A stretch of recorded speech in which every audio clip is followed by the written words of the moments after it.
हर खबर पर आपकी नजर बेताब समाचार।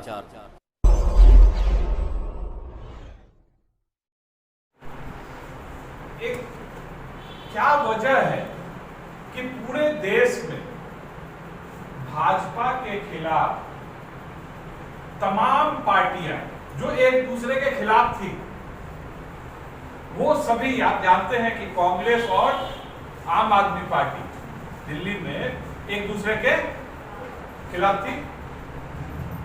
आज आप क्या देख रहे हैं कि यहीं पर कांग्रेस का कैंडिडेट है और आम आदमी पार्टी का उसको समर्थन है। और ये स्थिति आप पूरे देश में देख रहे हैं कि ऐसी क्या जरूरत मजबूरी हो गई कि सारे के सारे एक साथ इकट्ठा हो गए। जिसको आप अगर ध्यान से देखिए तो एक प्रचार आपको दिल्ली के शहर में दिखाई देगा, और वो दिखाई देगा कि एक तरफ मोदी जी अपना चेहरा लेके आए हुए हैं कि हम तो चाहते हैं कि भ्रष्टाचार मुक्त भारत, और बाकी सबके चेहरे जो है धूमिल से किए हुए हैं पोस्टर में। लगेगा कि कोई केजरीवाल भी है उसमें, कांग्रेस भी है उसमें, दूसरे और पार्टियों के भी लोग हैं, और सब मिल गए हैं और ये चाहते हैं भ्रष्टाचार युक्त भारत। नहीं, ये हम मिटाना चाहते हैं और वो बचाना चाहते हैं। अभी थोड़े ही दिनों पहले आपने जिस दिन देखा होगा कि केजरीवाल को ईडी जो है वो पकड़ के जेल ले गई, जेल में बंद किया।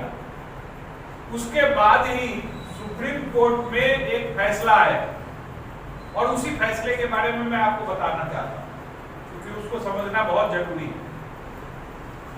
और वो फैसला क्या था कि हर चुनाव के लिए जितनी भी राजनीतिक पार्टियां होती हैं वो चंदा लेती हैं।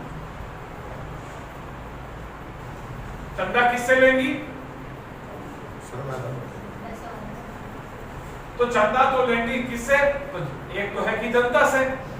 लेकिन आपने कभी देखा है कि इन्होंने आपसे आके चंदा लिया हो?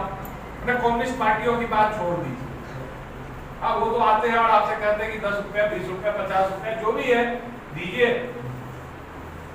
उनको छोड़ के आपके पास कोई आया है चंदा लेने के लिए? नहीं आया, क्योंकि सारे के सारे जो है वो चंदा किससे लेते हैं? जिनका धंधा है उन्हीं से चलता। तो ये तो चलता आ रहा था, लेकिन इसमें भी एक नियम था।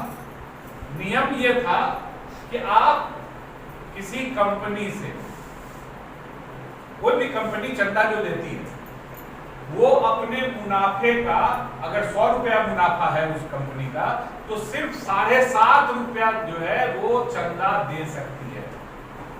ये नियम था। ये जानते रहे आप लोग? नहीं जानते हो, इसलिए जानना जरूरी है कि ये नियम क्यों बनाया गया, ताकि कोई पार्टी चंदा देके और धंधा लेने का काम जो है वो ऐसा न करे जिससे कि भ्रष्टाचार फैले। मोदी ने क्या किया? इस कानून को बदल दिया 2018 19 के चुनाव के ठीक पहले, और उसको कहा कि कोई कंपनी जितना मर्जी चाहे उतना पैसा दे, जितना मर्जी चाहे उतना पैसा दे। ना तो उस कंपनी को बताने की जरूरत है कि हमने किसको दिया, और ना ही उस पार्टी को बताने की जरूरत है कि किसने कितना पैसा दिया। सब गुप्त चुप। और बोला कि ये जो है एक ऐसा कानून है जिससे हम काला धन खत्म कर देंगे। चुनाव में जो काले धन का उपयोग होता है उसको खत्म कर देंगे। अब आप बताइए कि जनता को नहीं पता है कि किसने किसको कितना दिया और किसने किसको किससे कितना लिया। क्या ये सही है? जबकि पहले नियम था कि जिस भी पार्टी को जहां से भी पैसा मिलता था उसको घोषणा करनी होती थी कि यहां से हमको इतना पैसा मिला।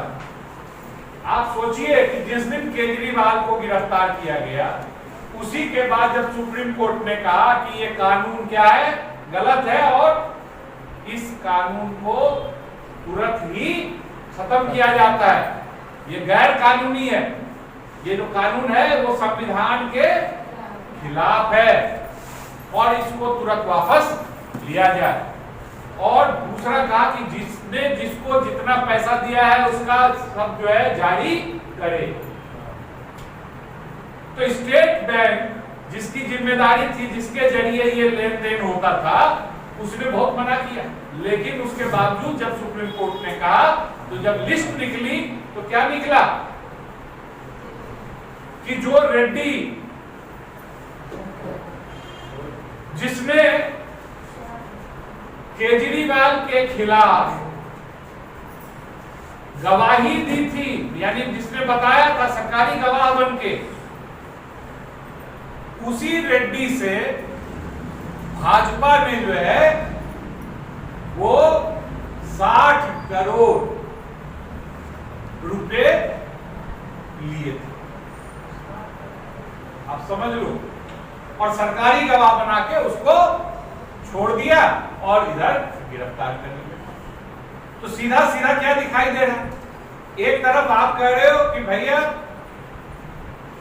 चंदा दो धंधा लो, और अगर चंदा नहीं दोगे तो ईडी भेज के तुम्हारे ऊपर केस कराएंगे, तुमको जेल में डालेंगे और फिर तुम पैसा दोगे। और जिसको कहा चंदा दो और धंधा लो, और एक है प्रीपेड और दूसरा है पोस्टपेड। नहीं होता है ना, एक है कि पहले आप दे देते हैं पैसा और एक है कि पहले उपयोग कर लिया फिर बाद में देते हैं।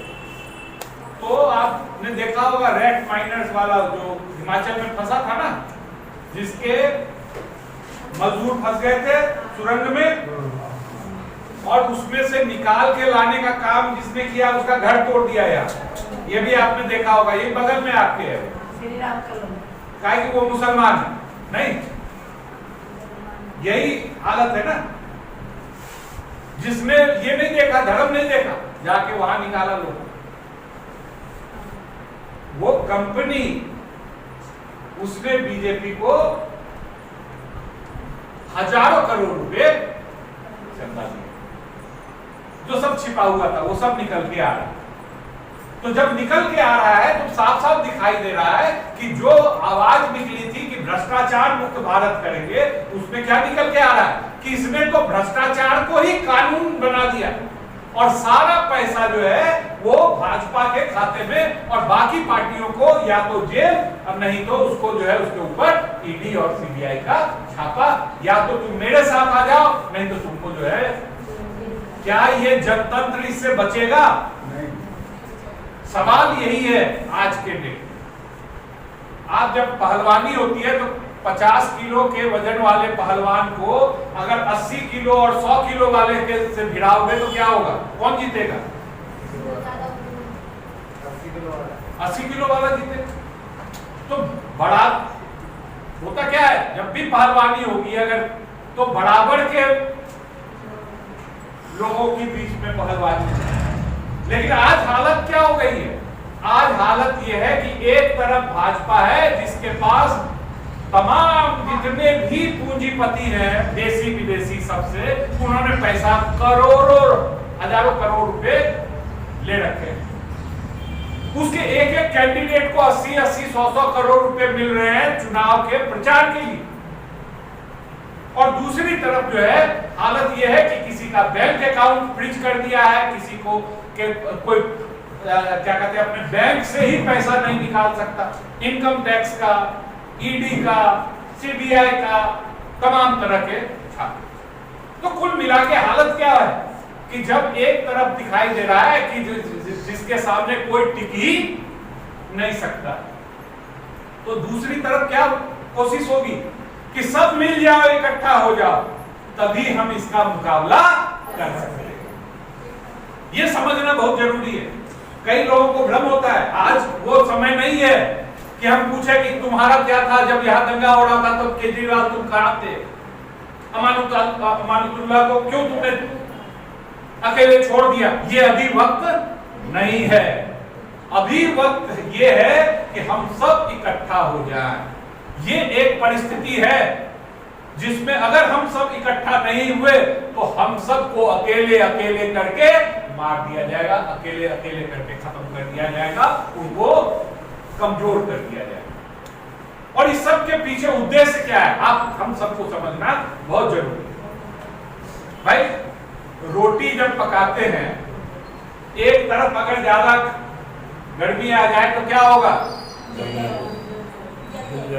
जल जाएगी। तो रोटी भी क्या करना चाहिए, तो ये समझ लो कि सरकार को भी अगर हम अलट पलट नहीं किए तो रोटी हमारी तक, जनतंत्र हमारा जल के खाक हो जाएगा। जरूरत है अलट पलट करते रहने की। कोई आज हालात आप देख लो पूरे देश में, खाली दिल्ली की हालत ये नहीं है, पूरे देश की हालत है। और खाली मुसलमानों की ये हालत नहीं है, अलग अलग देखोगे तो सबको दिखाई देगा कि उन सब की हालत क्या है।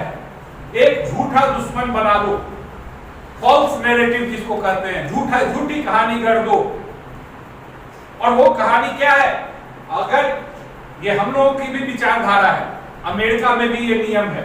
क्या नियम है कि अगर कोई पूंजीपति, कॉर्पोरेट जिसको कहते हैं पूंजीपति, वो अगर मरता है तो उसके मरने के बाद उसकी संपत्ति का आधा हिस्सा सरकार को चला जाता है। आधा हिस्सा सरकार को चला जाता है ताकि सरकार जनता के लिए उस पैसे का उपयोग करे। 50% ही उसके बच्चों को जाता है। ये नियम है। ये नियम गलत है या सही है? सही है। कोई दिक्कत है इसमें? लेकिन आज दिक्कत ये है कि इनके पास जो भाजपा है, भाजपा के पास मीडिया का ऐसा पकड़ हो गया है कि वो उनके जरिए भोंपू की तरह से बजने लगता है, और बजने लगता है तो आप ही के जो जिसको आपने कहा सही है उसी चीज को कहता है कि वो गलत है। आपने वो देखा होगा, एक बंदे को मिला बकरा खरीद के जा रहा था, तो सारे ठग जो है सिलसिलेवार से शुरू हो गए, अरे क्या ले जा रहा है, ये तो सुअर है। तो दूसरा भी बोला, अरे ये तो सुअर ले जा रहा है, बकरा कहाँ है, सुअर है। अंत में उसको लगा कि मैं सुअर ले जा रहा हूं, उसने उठा के फेंक दिया और उसके ठगों ने ले। तो ये कर रही है मोदी सरकार, ये समझने की जरूरत है। अब आप बताओ कि ये कानून जो है अमेरिका में जो है वो सही है या गलत? सही है। तो ऐसा कानून भारत में भी होना चाहिए। लेकिन ऐसा शोर मचाया कि कांग्रेस भी कह रही है कि हमको इससे कोई मतलब नहीं है, ये तो हमने लिखा ही नहीं है।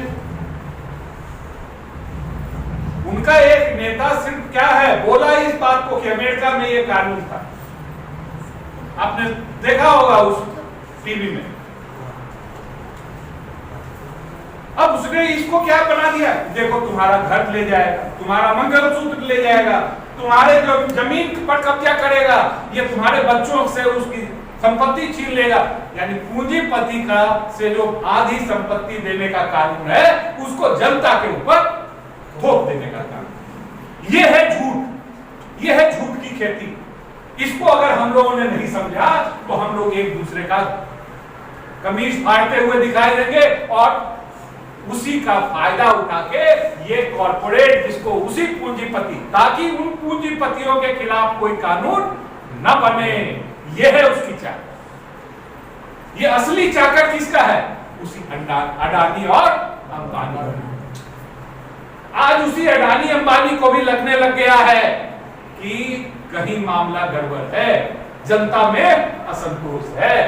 आप देखो पहले दौर के चुनाव के बाद ही मंगलसूत्र आ गया, हिंदू मुसलमान आ गया, ज्यादा बच्चे आ गए, और जिसके 6 बच्चे, जो छठा बेटा है वही कह रहा है कि बच्चों वाले लोगों पर भुजंग कर रहा है। जिनके खुद ही 6 भाई आप सब जानते हो। तो कुल मिला के आप देखो उसका असर क्या हो रहा है, कोई असर दिखाई दे रहा है। खूब कोशिश की हल्द्वानी से लेके दिल्ली तक में, आपको ये बता दूं, हल्द्वानी से लेके दिल्ली तक में कोशिश हुई कि मस्जिद को ढा दो, पुराने इमारतों को ढा दो, ताकि मुसलमानों, और ये जनता के द्वारा नहीं कर रहे थे बल्कि सरकारों के द्वारा कर रहे थे, पुलिस के जरिए कर रहे थे। यहां पर भी पुलिस के जरिए और एमसीडी के जरिए ये काम किया गया। लेकिन उस सब का ये समझने की इसलिए जरूरत है साथियों, ये बताने की इसलिए जरूरत है कि हम लोग भी समझे कि आज जो है, चाहे हिंदू हो, चाहे मुसलमान हो, चाहे सिख हो, चाहे ईसाई हो, कोई आपस में लड़ना नहीं चाह रहा है। उनका वो जब उनसे नहीं करवा पा रहे हैं तो ऐसी स्थिति में सहारा किसका ले रहे हैं? पुलिस का, प्रशासन का, कि इससे जो है रिएक्शन आए, इससे जो है प्रतिक्रिया आए। आज किसी प्रतिक्रिया देने की जरूरत नहीं है। आज जो प्रतिक्रिया देना है वो अंगूठा दबा के, बटन दबा के प्रतिक्रिया देना है, और सब मिलके देना है, इकट्ठा होके देना है। सारे के सारे जब तक हम एक नहीं होंगे, हमारे बच्चों को न तो शिक्षा मिलेगी, न हमारे बच्चों को रोजगार मिलेगा, और न ही हमें उनको स्वास्थ्य मिलेगा। ये सब का सब किसको मिलेगा? कॉर्पोरेट। आपको बता दूं, इस बीच में जो 3 कानून आए, जो महत्वपूर्ण कानून थे कोरोना में जब सब ग्रस्त था, क्या क्या आया? मजदूरों के लिए लेबर कोड, 7 लेबर कोड आए, 3 लेबर कोड जो है उसमें कन्वर्ट कर दिया, सारे के सारे 4 लेबर कोड। मतलब है कि जो अभी तक कानून चला आ रहा था मजदूरों के हित में, कि वो यूनियन बना सकते थे, वो हड़ताल कर सकते थे, जिसके जरिए वो ज्यादा से ज्यादा अपने लिए बार्गेन कर सके, उन सारे कानूनों को खत्म कर दिया। अब कहा कि नहीं, मजदूर हड़ताल नहीं कर सकता, मजदूर जो है यूनियन नहीं बना सकता। अगर मजदूर यूनियन नहीं बनाएगा, हड़ताल नहीं करेगा, तो किसके पक्ष का कानून है? क्या ये लेबर के पक्ष का कानून है या मालिक के पक्ष का कानून? तो ये काम जो है इसी कोरोना के दौर में। दूसरा कानून लाया खेती कानून। आप जानते हैं कृषि कानून, जिसके खिलाफ पूरे 1.5 साल तक, और उसमें क्या क्या नहीं कहा गया, खालिस्तानी, आतंकवादी, देशद्रोही। ये जब भी ऐसा होता है, जबकि किसानों के हित में जो कानून बने वही तो देश का कानून है। क्या पूंजीपति हमारा देश है? पूंजीपतियों के पक्ष में अगर बनेगा, मुट्ठी भर लोग अगर अमीर हो जाएंगे तो उससे क्या देश अमीर होगा? आज यही किया जा रहा है। मुट्ठी भर अमीरों के नाम पर कहा जा रहा है कि देश अमीर हो गया। आज अमीर और गरीब के बीच की खाई जो है और बढ़ती चली गई है। कुछ लोग तो जरूर दुनिया के सबसे अमीर हो गए, लेकिन आज हालत यह है कि 85 करोड़ लोग, जो खुद मोदी बोलता है, 85 करोड़ लोग 5 किलो अनाज फ्री पर जी रहे हैं। इससे ज्यादा दुर्भाग्य और क्या हो सकता? और उसी कोरोना के दौर में शिक्षा पर कानून बना, नई शिक्षा नीति लाई गई, कोई बहस नहीं हुआ, कहीं कोई संसद में कोई डिबेट नहीं, कोई डिस्कशन नहीं, और पूरे के देश में आप चले जाओ दिल्ली यूनिवर्सिटी, लगेगा कि भगवा जो है पूरा लहरा रहा है। सारे आरएसएस वाले जो है ऊपर से नीचे तक आपको दिखाई देंगे। और ये तो दिखावा है। असल काम क्या है कि जो फीस 1000 रुपए की थी, वो आज 30,000 और 40,000 और 50,000 दिल्ली यूनिवर्सिटी में। जिस कोर्स में 1000 रुपए, 500 रुपए, 2000 रुपए थे फीस, आज वो सीधे सीधे 30,000 और 40,000।